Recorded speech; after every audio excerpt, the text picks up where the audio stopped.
We are joined by the mayor of Athens, Greece, one of the great cities in the world. If you think about it, Athens and Rome and Jerusalem, that's where our history comes from. And assuming you're in favor of democracy, you can give the Greeks a lot of credit for it. But not everybody is, so we'll see what happens. Anyways, Mr. Mayor, we have, when the City Council passes a bill, whether we ask them to or they do it independently, and we work very well with them and with the Speaker of the City Council, who's a very good speaker, Christine Quinn. And then when we're going to sign the bills, we hold a public hearing. These are basically technical bills, so nobody's here today. Sometimes the room is packed and we'll have lots of people speaking, but I always describe to the press, and they'll watch it on TV, what the bill is about, and then ask the council members if they're here, or commissioners if they would like to add something, and then we give anybody in the audience that wants to. And as I said before, generally, if they get this far, I sign them. Because if I was going to veto them, I would have done that, and we don't have a hearing. Sometimes I've listened and I've changed my mind, which annoys the staff immeasurably, but I think adds some credence to the fact that this is not just a rote thing. I really do listen, and I listen to people's comments.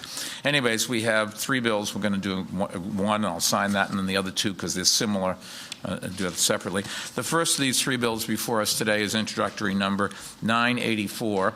Do not ask how we come up with these numbers. I've been doing this for 11 and a half years, and I can't figure it out. Sponsored by council members Cabrera, Arroyo, Brewer, Comrie, Ferraris, Gentili, Jackson, James, Palm, Araya, Williams, Wills, Rodriguez, Fallone, Van Bremer, Dickens, Capel, Lappin, Gennaro, Greenfield, Landa, Mark Viverito, Mealy, and Ulrich. Introductory number 984 requires the Department of Information Technology and Telecommunications to create and maintain an interactive crime mapping website.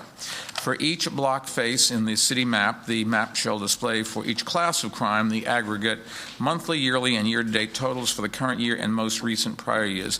The map shall be searchable by address, zip code, and patrol precinct, and be made available no later than 1 month after the crime complaint was filed. And I'd like to thank the Department of Information Technology and Telecommunications Commissioner Raoul Merchant and my Office of City Legislative Affairs, mainly Hayda Mahaltas, for their work in this bill, and also the City Council for approving this legislation. Councilman, would you like to add anything? No. Would anybody like to add anything? No. I will sign the bill. Today is the 16th? Today is the 15th. 15th, 1-5.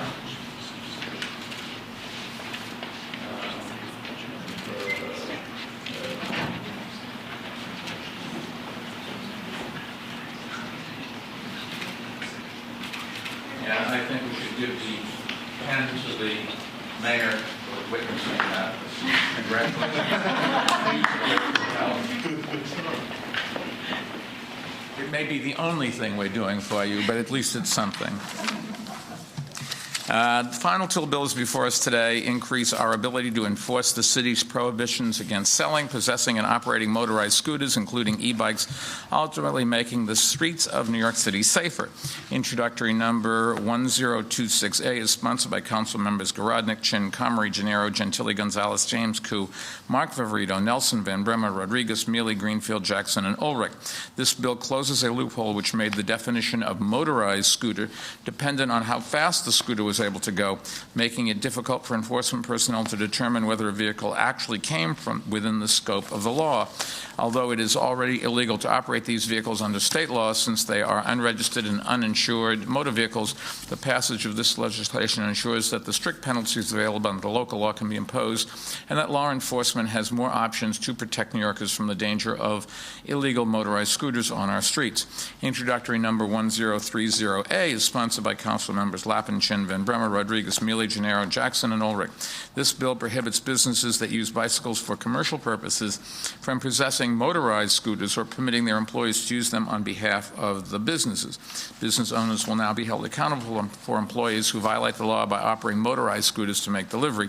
And I would like to thank Police Commissioner Ray Kelly and Department of Transportation Commissioner Jeanette Sedek-Khan, along with my Office of City Legislative Affairs, for their work on these bills. I'd also like to thank the City Council for approving this legislation. Councilman, would you like to add something? You would. Thank you, Mr. Mayor. As chair of the Transportation Committee, I would urge that you sign these bills.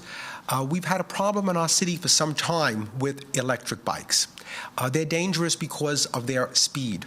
The speed that they can get to is a danger to pedestrians and to other bicyclists and motorists. And this loophole will allow us to enforce this law much, much easier. Same goes for dirt bikes. Dirt bikes belong in areas where there's dirt, very honestly. They belong in upstate farms. I might point out the streets are clean, so we don't have dirt. And here in New York, where we have paved streets and thousands of pedestrians on those streets every day, the last thing you need is a dirt bike that can pick up speed and run someone over. Only recently in Pelham Parkway, in my community, we had an elderly man run over by a dirt biker right on Boston Road in Pelham Parkway. That's unacceptable. These bills are needed to close loopholes which have allowed these bikes to exist in our city, and I urge the mayor to sign them. I also want to welcome the mayor of Athens and welcome the delegation here from Greece. I have a large Greek community in my district, in Pelham Bay and Throgs Neck. We have an active community. I know you just celebrated Easter, so I wish you the best, and we're glad to welcome you. I'm going to tell my constituents you were here. God bless. Thank you. And you should know that the mayor was born in Bay Ridge. Is that what you said, in Bay Ridge? Oh, really? Absolutely. Which makes him more of a New Yorker than I, since I was born outside of Boston. One person has signed up to speak, Steve Stolman. Steve?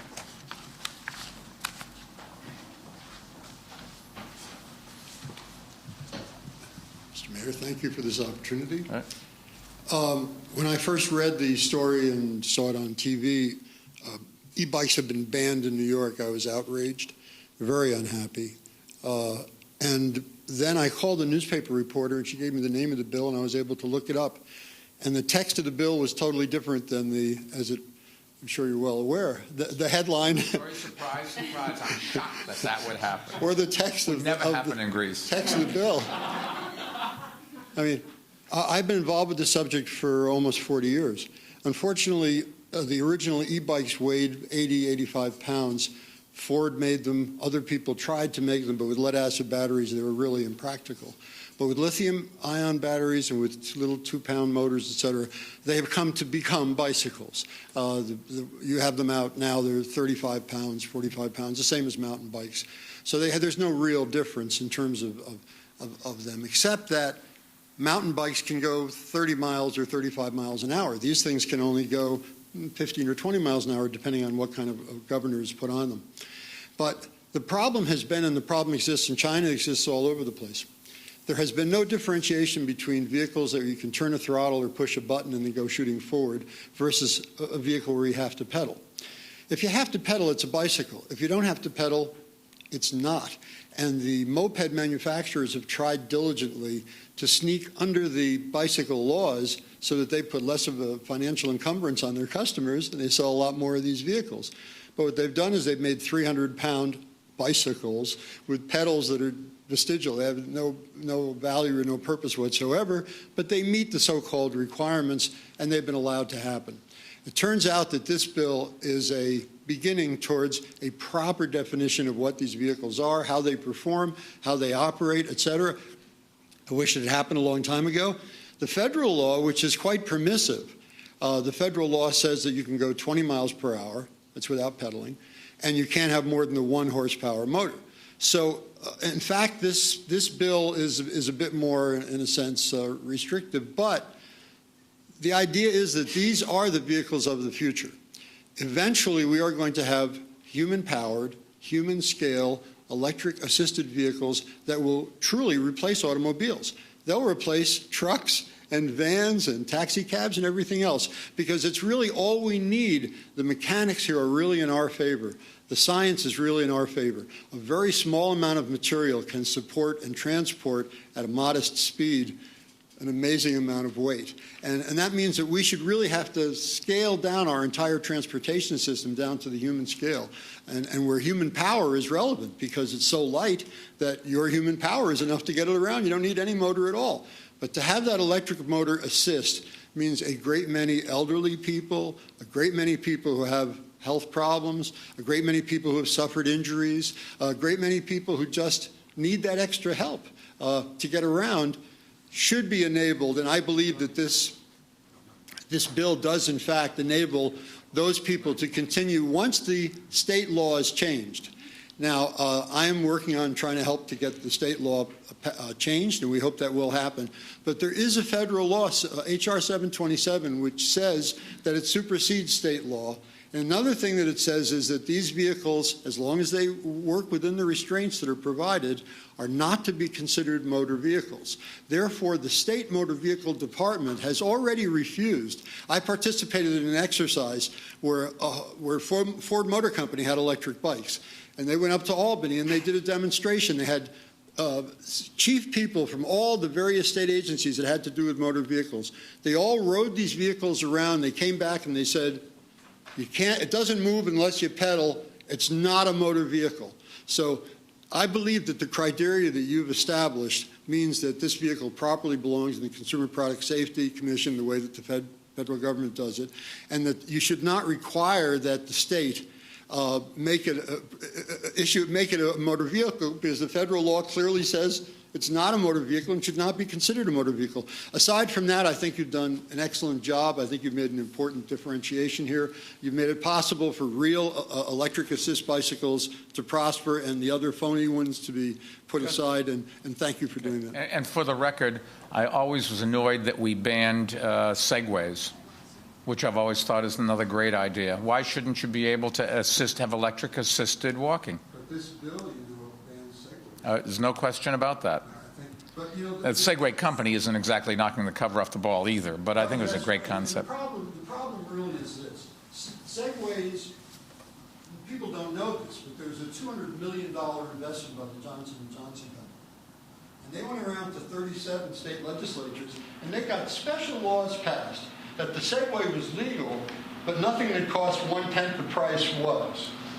And they were able to do it because they were able to get lobbyists on the state level to make these special bills. The one in New York was passed the last day of the legislature. So it's a very poor example of government, how government. It should be generic. If you have a vehicle that meets certain safety standards, et cetera, then I'm happy to say that Albany is never influenced by lobbyists or contributions, and I'm sure they would be happy to tell you that. Anybody like to add anything? If not, I'll sign the bill. Mayor? Yeah, come on up here. We're the only ones.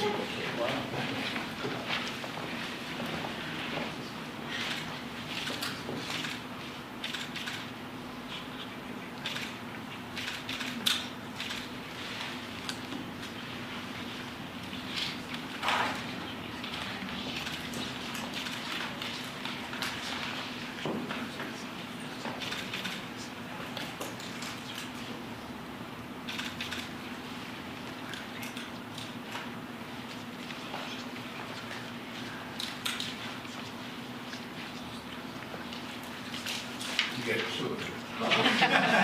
You may get sued. It'll be settled. Make it more. Thank you, everyone, and enjoy New York.